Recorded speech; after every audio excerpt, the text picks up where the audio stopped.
ياسين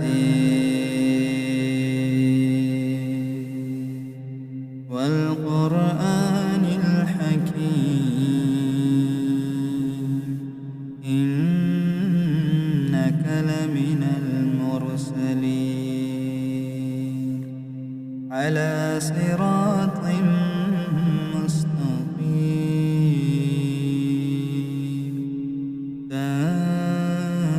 تنزيل العزيز الرحيم لتنذر قوما ما أنذر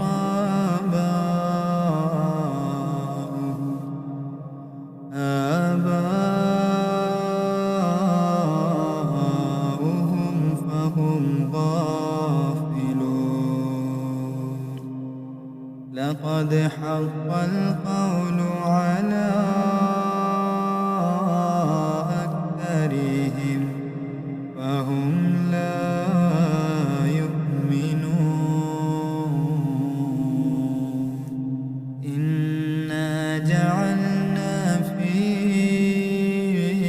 أعناقهم أغلالا فهي إلى الأذقان فهم مقمحون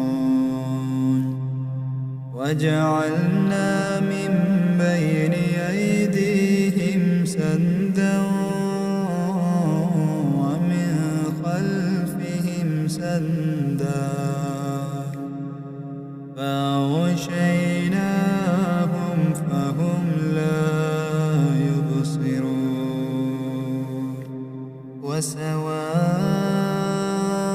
وسواء عليهم أنذرتهم أم لم تنذرهم لا يؤمنون إنما تنذر من اتبع الذكر وخشي الرحمن بالغيب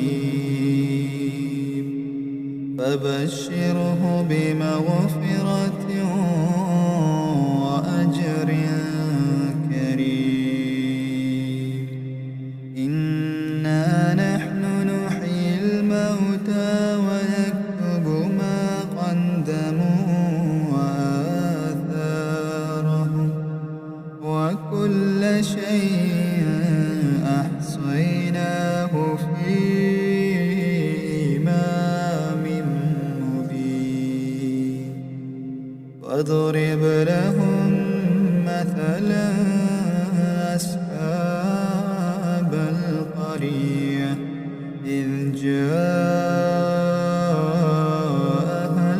المرسلون إذا أرسلنا إليهم اثنين فكذبوهما فعززنا بثالث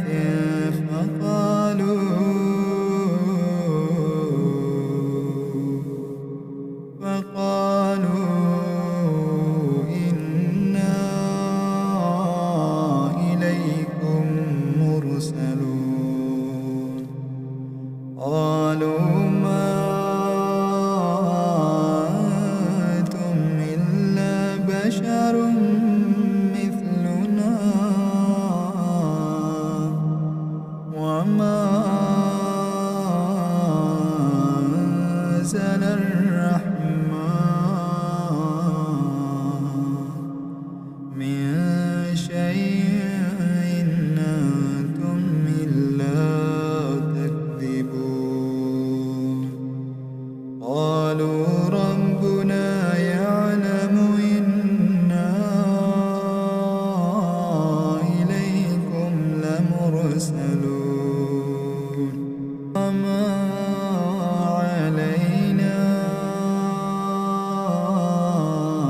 وليمسنكم منا عذاب أليم. قالوا طائركم معكم أئن ذكرتم بل أنتم قوم مسرفون. وجاء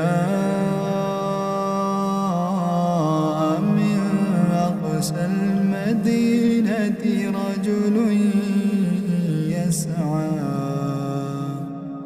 قال يا قوم اتبعوا المرسلين اتبعوا من لا يسألكم أجرا وهم مهتدون. وما لي لا أعبد الذي فطرني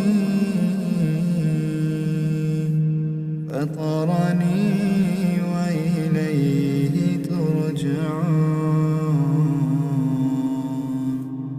أأتخذ من دونه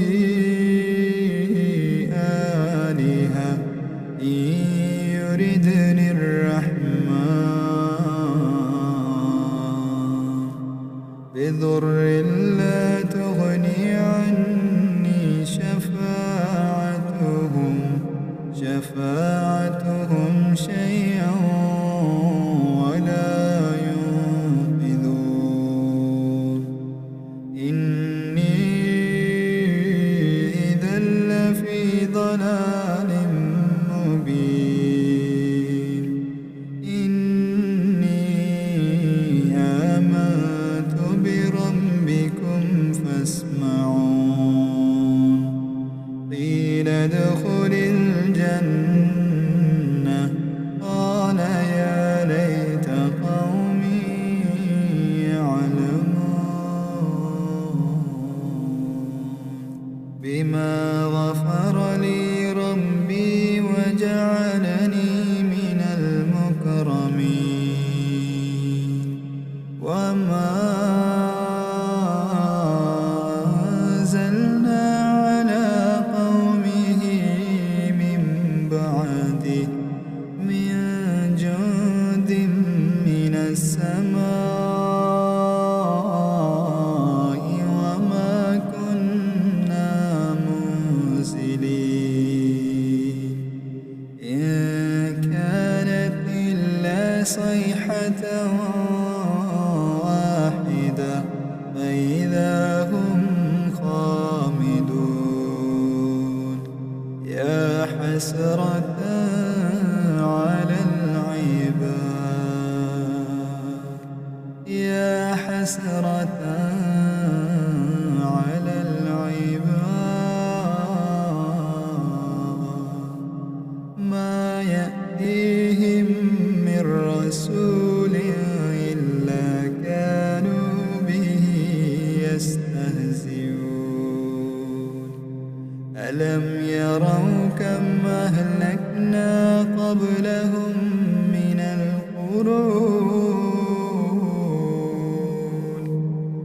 القرون أنهم إليهم لا يرجعون.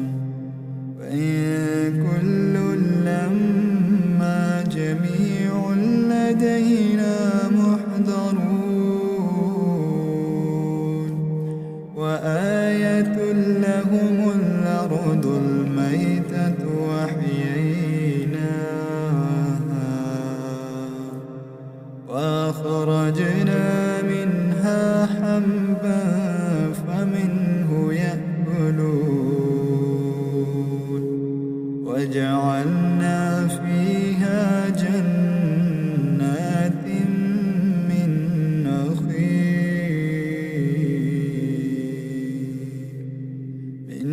نخيل وأعناب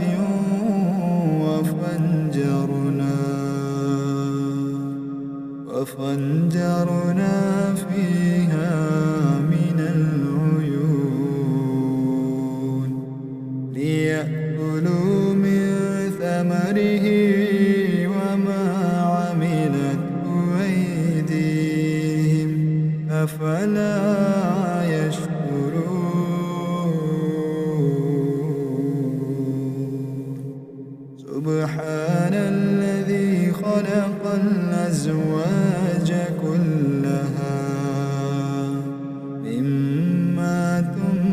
تنبت الأرض ومن أنفسهم ومما لا يعلمون وآية لهم الليل نسلخ منه